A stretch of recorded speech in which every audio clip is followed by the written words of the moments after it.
अस्सलाम वालेकुम, मैं हूं उमैर तारिक और आप देख रहे हैं न्यूज़ अलर्ट। नाज़रीन, मौजूदा दौर में स्मार्टफोन्स को चार्ज करने की टेक्नोलॉजी वैसे तो काफ़ी बेहतर हो गई है, मगर आज भी आप किसी फ़ोन को 100% तक चार्ज करते हैं तो उसके लिए कम से कम आपको 1 घंटा तो इंतज़ार करना ही पड़ता है। लेकिन अब आपके फ़ोन को सिर्फ 3 सेकंड के अंदर मुकम्मल चार्ज किया जा सकेगा। एक कंपनी ने एक ऐसी डिवाइस तैयार कर ली है जो कि चंद सेकंड में आपके स्मार्टफोन को 100% तक चार्ज कर देगी। किसी टिश्यू बॉक्स की तरह दिखाई देने वाली ये डिवाइस जो है, इसे स्वैपिट का नाम दिया गया है कंपनी की जानिब से, जिसके खुले मुंह में आपको सिर्फ फोन इंसर्ट करना होता है और फोन अंदर जाने के बाद सिर्फ 3 से 4 सेकंड में एक नई बैटरी के साथ स्वैप होकर बाहर आ जाता है। ऐसे महसूस होता है जी कि ये कोई जादू है और इसे इस्तेमाल करने के लिए सारिफ को डिवाइस के साथ एक मखसूस फोन केस की भी जरूरत होती है, जिसे कंपनी ने लिंक का नाम दिया है। इस केस के बैक के ऊपर एक बैटरी होती है जिसे डिवाइस में इंसर्ट किया जाता है और फिर वही बैटरी पहले से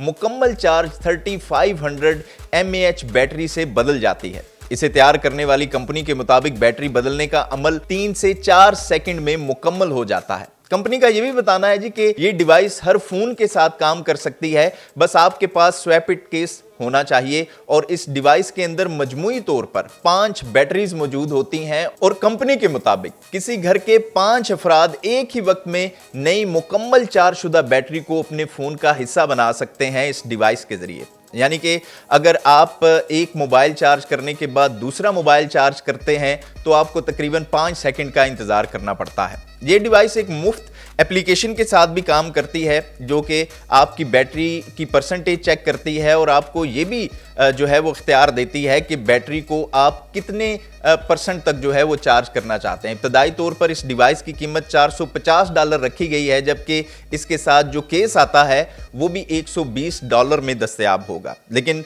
फिलहाल कंपनी का कहना है जी कि आपको इस हवाले से कुछ इंतज़ार करना पड़ेगा और ये डिवाइस जो है वो आइंदा चंद माह में मार्केट में दस्तयाब होगी। लेकिन जैसा हम जानते हैं कि कोई भी टेक्नोलॉजी जो है वो जब पहली दफ़ा मुतारिफ करवाई जाती है तो उसकी कीमत थोड़ी ज़्यादा होती है, लेकिन जब चीज़ जो है वो चाइना पहुंच जाती है तो फिर हम जानते हैं कि वो जो डिवाइस होती है या कोई भी नई टेक्नोलॉजी होती है उसकी कीमतें फिर वक्तन फ़वक्तन कम होती जाती हैं। लेकिन जिस तरह की ये डिवाइस है, मेरे ख्याल में अब आने वाले दौर में यही होगा कि जिस तरह अब हर घर में इलेक्ट्रॉनिक्स की चीज़ें जो हैं वो ज़रूरत की चीज़ें बन चुकी हैं, तो ये भी जो डिवाइस है वो आइंदा चंद सालों में हर घर की एक ज़रूरत होगी और हर घर में हमें नज़र भी आएगी। आप इस हवाले से क्या राय रखते हैं कमेंट बॉक्स में हमें ज़रूर बताइएगा। देखते रहिएगा न्यूज़ अलर्ट।